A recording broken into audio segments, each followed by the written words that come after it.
இவ்வளோ அழகான சிவலிங்கத்தை பார்த்துருக்கீங்களா? சமீபத்தில நான் சேலம் மாவட்டம் கஞ்சமலை அடிவாரத்தில் இருக்கக்கூடிய சித்தர் கோயிலுக்கு போயிருந்தேன். சித்தர் கோயிலுக்கு போயிட்டு சித்தர் கோயிலில் தரிசனம் பண்ணிவிட்டு மேல் சித்தேஸ்வரரை பார்த்துட்டு வரலான்னு சொல்லிட்டு மேலே ஏறக்குள்ள அந்த படிக்கட்டு பாதை ஆரம்பமாகிற இடத்துக்கு முன்னாடியே வந்து பார்த்திங்கன்னா வலதுபுறத்தில் ஒரு கீற்றுக்கொட்டாயின்னு சொல்கிறத விட ஓலக்கொட்டாயின்னு சொல்லலாம். அந்த ஓலக்கொட்டாய்க்குள்ளே பார்த்திங்க அப்படின்னா இவ்வளோ அழகான நந்தீஸ்வரரோடு இருக்கக்கூடிய சிவலிங்கத்தை நம்ம வந்து பார்க்க முடிஞ்சுது. ரொம்பவே வந்து அழகாக காட்சி கொடுத்தாரு. அந்த தீபங்கள் எரிஞ்சிட்டு அவரை பார்க்கக்குள்ள அவ்வளோ அற்புதமாக இருந்துச்சு. ஸோ இவரோட பேர் வந்து பார்த்தோன்னா ஆதி லிங்கேஸ்வரர். இங்கே இருக்கக்கூடிய அம்மன் வந்து பார்த்தோன்னா அம்பிகேஸ்வரி அம்மன். ஸோ ஒரு ஓலக்கொட்டாய்க்குள்ளே தான் இருக்கும். மலை ஏறி போகிறவங்க இந்த அம்மனையும் அதே மாதிரி சிவபெருமானையும் தரிசனம் பண்ணிட்டு போவாங்க. ஸோ நான் போயிருந்தப்பையும் இவரை பார்த்துட்டு இந்த இடத்த விட்டு போகிறதுக்கே நமக்கு வந்து மனசில்ல. அது மட்டும் இல்லாமல் இவருக்கு 2 பக்கமும், அதாவது இடதுபுறத்துலையும் வலதுபுறத்துலையும் முன்னாடியும் 3 பைரவர்கள் வந்து படுத்திருந்தாங்க. எங்களை பார்த்தோன்னே எந்திரிச்சு வெளியில் போனாங்க.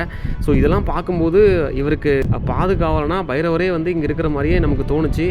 அது மட்டும் இல்லாமல் இங்கே போயிட்டு எனக்கு வந்து போகிறதுக்கும் மனசு இல்லை. அங்கேயே வந்து பார்த்தீங்கன்னா கொஞ்சம் நேரம் உட்காந்துருந்து அவர் தரிசனம் பண்ணிவிட்டு அதுக்கப்புறம் மலை ஏறத்துக்காக நாங்கள் மேலே ஏறி போனோம். ஸோ நீங்களும் இந்த கஞ்சமலை மேல் சித்தேஸ்வரர் கோயிலுக்கு போகிறீங்க அப்படின்னா கட்டாயம் இந்த ஆதிலிங்கேஸ்வரரை வந்து தரிசனம் பண்ணிவிட்டு போங்க. ஏற்கனவே நீங்கள் இந்த கோயிலுக்கு போயிருந்தீங்க அப்படின்னா அந்த அனுபவம் எப்படி இருந்துச்சு அப்படிங்கிறத நம்ம கமெண்ட்டில் மறக்காமல் தெரியப்படுத்துங்க.